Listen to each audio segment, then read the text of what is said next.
Bom pessoal, nesta aula eu vou falar das placas-mães mais modernas, no caso as que utilizam aí i3, i5 e i7, placas-mães do socket 1155. Na versão anterior do meu curso de placa-mãe, eu não tinha nenhum vídeo, não mostrei nenhuma placa-mãe, né, de 3, i5 e i7 do socket 1155. E teve muitos alunos que ficaram preocupados, mas como que é o conserto dessas placas, como que funciona? Então neste vídeo eu já vou começar explicando para vocês, tá? Os defeitos que podem ser apresentados nesta placa e também, né, as soluções que são buscadas para fazer o conserto aí, o reparo de uma placa-mãe, né, que trabalha aí com o i3, i5 e i7. Você vai perceber que elas são um pouquinho diferentes. Então a primeira coisa que nós vamos verificar nessa placa-mãe é a sua BGA. Como vocês podem ver, ela só tem uma BGA e não duas BGA. A placa-mãe que tem uma BGA, vocês podem ver aqui, está escrito PCH. Então não é ponte sul nem ponte norte. Tá? Essa aqui é a BGA PCH, que ela é responsável por controlar diversos itens na placa. E esse tipo de placa-mãe dá muito problema na PCH. Essa BGA ela é muito frágil, muito sensível. Então se você pegou uma placa-mãe dessa, que liga e não inicializa, não dá vídeo, e a BGA está fritando, esquece, né? Não é conveniente você fazer o conserto. Tá? É muito complicado fazer o rebalem dessas PCH, dessas placas-mães mais novas, então fica inviável fazer o conserto. E eu já peguei várias placas-mães, tá, que trabalham aí com o i3, i5 e i7. Essa placa-mãe aqui é de um cliente, ela veio com processador i7, 8 GB de memória, uma fonte de 520 watts reais, um excelente computador. Porém, se der problema aqui na PCH, esquece, né? Fica muito caro o reparo e possa ser que não dê reparo e possa ser que volte aí a dar o problema. Então é complicado fazer o rebale, né, nesse tipo de BGA. No caso essa PCH, porque ela controla vários itens, então ela é bem sensível, ok? Essa placa-mãe, como vocês podem ver, aqui onde tem essa tinta, ela tem duas BIOS. Então vocês vão encontrar placas-mães de desktop até de notebook com duas BIOS. Como que funciona? Tem placas-mães que tem duas BIOS, que uma BIOS se comunica com a PCH e a outra BIOS com o Super I/O. E tem placas-mães que ela tem duas BIOS, porque se uma der problema, ela tem a outra. Ela trabalha como um espelho. Então, ou seja, ela tem uma BIOS extra, né? Seria um exemplo, um backup, porque se uma der problema, já tem a outra BIOS para fazer o computador ligar, inicializar e funcionar direitinho. Como saber se o computador ele utiliza uma BIOS para PCH, uma para o Super I/O, ou se as duas BIOS são idênticas, né? Uma BIOS é o clone da outra. Caso uma der problema, né, você continue usando o computador normalmente.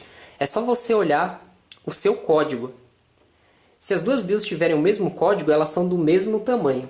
Então elas são idênticas. Então é utilizado para fazer aí, né, ter esse tipo de segurança quando você ligar o computador. Se uma BIOS der problema, você tem a outra aí, que o computador automaticamente já vai inicializar o sistema, reconhecer aí todo o hardware, tá? Toda a identificação do hardware através da BIOS que está boa. O problema é se der nas duas BIOS. Aí nós temos que fazer o que? Remover as duas BIOS e fazer a sua gravação. Nós temos aí o curso de gravação de BIOS, é um curso completo, são 5 horas e 20 minutos somente de gravação de BIOS, de notebook e desktop. Eu, junto com o Daniel da KingTech, elaboramos esse excelente curso, onde nós vamos ensinar como remover a BIOS, todas as técnicas de soldagem, os gravadores, os adaptadores, como colocar a BIOS corretamente, como fazer a sua gravação, como fazer o seu backup, como identificar que é a BIOS, as BIOS de 3 volts, as novas BIOS de 1.8 volts. Tem muitas pessoas que não sabem dessas novas BIOS. e coloca no gravador e danifica a BIOS. Então nós vamos passar para vocês todas essas informações para você ficar fera na parte de gravação de BIOS. Quem tiver interesse em adquirir o curso completo de gravação de BIOS de notebook e desktop, tá aparecendo o endereço na tela, que é cursodebios.com.br. Acessou cursodebios.com.br, vocês vão adquirir o curso totalmente online, já vão receber os dados de acesso no seu e-mail e vocês vão ficar fera na gravação de BIOS, porque o Daniel, ele é fera.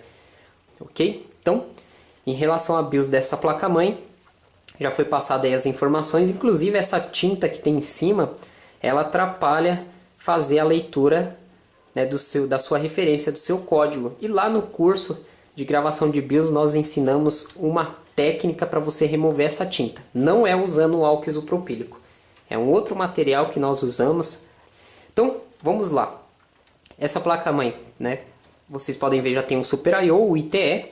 O Super I/O é um componente que desde as placas-mães antigas até as atuais, ele não mudou muito, né, porque ele controla aí periféricos lentos da máquina. E não é igual a BGA, né, que vai controlar vários itens aí, né, precisa ter uma tecnologia mais avançada. Então o Super I/O é sempre esse formato, no caso esse aqui de 128 pinos. Ele tem a função aí de se comunicar com a BIOS.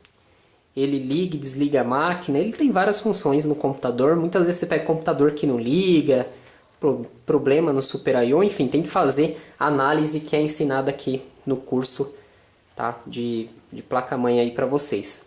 Voltando aqui na PCH, né, essa PCH ela não controla o vídeo. Quem controla o vídeo é o processador. Então, o controlador de vídeo está no processador. Porém, tem placas-mães que a PCH ela vai controlar o vídeo. Outra coisa, nessa placa aqui, vocês vão ver que aqui nós temos o cristal de 32K e nós temos mais dois cristais aqui que são de 25 MHz. O cristal de 14,318 MHz é o cristal usado, né, para o gerenciador de clock multiplicar, né, o clock para gerar aí as frequências, né, para a placa. Ele foi substituído pelo de 25. Então o clock principal dessas placas mais modernas, mais recentes, é o de 25 MHz, tá? Então, placas mais antigas, você vai encontrar lá o de 14,318 ao lado do gerador de clock, gerenciador de frequência, e em placas mães mais recente é o clock principal de 25 MHz, como vocês podem ver aqui.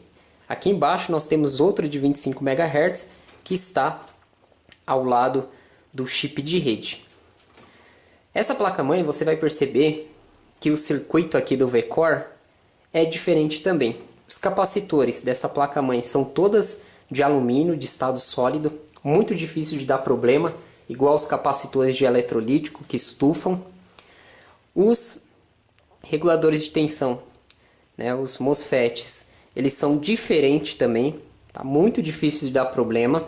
Nós temos até um dissipador de calor aqui, ó, em cima deles. Isso aqui são placas-mães que têm uma qualidade maior.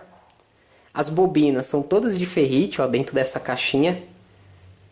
Então é uma placa-mãe que quando ela dá problema, normalmente é PCH ou BIOS. Ou pode acontecer, né, de um raio, uma instabilidade na rede elétrica, falta de manutenção no cooler, temperatura, danificar algum componente. Quando você ligar o computador, você já vai verificar o aumento da temperatura, né? Um componente ele vai estar torrando, ele vai estar muito quente, e aí você identifica aí o curto, ok?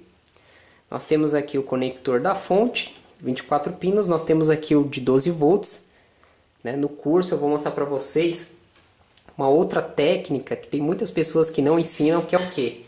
Esse conector aqui, nós injetamos aqui os 12 volts com a fonte de bancada, a fonte assimétrica. Eu tenho uma fonte assimétrica, depois vocês vão ver eu injetando os 12 volts aqui. Por quê? Se você tiver algum curto aqui na linha do V-Core e você colocar os 12 volts aqui com a fonte assimétrica, você vai ver que a corrente dela vai aumentar, né? Você vai perceber o curto, e aí algum componente aqui vai esquentar, e aí é uma forma rápida de você identificar. Porque a fonte do computador, ela tem uma proteção, ela tem uma segurança, né? Ela liga e desliga se estiver curto.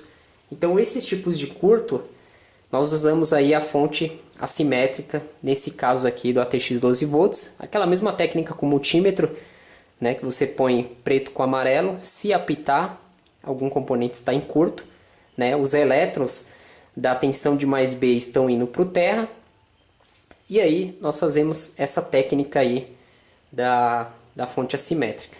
Deixa eu retornar aqui o conector.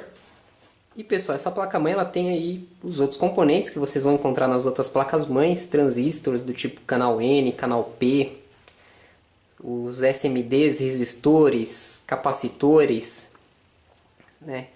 Os componentes eletrônicos que você encontra aí na maioria, né, dos equipamentos, das placas-mães, bobina. Essa parte de eletrônica, tem muitos alunos que me perguntam: André, qual curso que eu devo fazer primeiro? Você deve fazer o curso de eletrônica, porque eletrônica é a base de tudo. Você fez eletrônica, aí você vem fazendo os outros cursos de conserto, especialização, conserto de placa-mãe, notebook, fontes, né, que são os cursos aí que o canal André CISP oferece. E eletrônica nós temos o curso também com o professor Erinaldo, que tem mais de 20 anos de experiência, né, na área de eletrônica com assistência técnica. É o curso entendendoeletronica.com.br. Nós temos aí o curso completo de eletrônica, onde nós voltamos bastante para a área da informática, de notebook, placa-mãe, fontes chaveadas, né, entre outros itens. Porque a eletrônica ela é uma só. Então nós vamos explicar para você da melhor forma possível como fazer os testes, né, nos componentes eletrônicos, nos equipamentos. Vamos abrir bem a sua visão em relação à área da eletrônica. Então, o curso que você tem que fazer primeiro é eletrônica, para depois você fazer esse daqui. Agora, se você está fazendo esse aqui, você vai conseguir consertar? Vai conseguir consertar. Só que dependendo do tipo de defeito, aí vai envolver os seus conhecimentos na área da eletrônica, ok? Então, pessoal, até o próximo vídeo.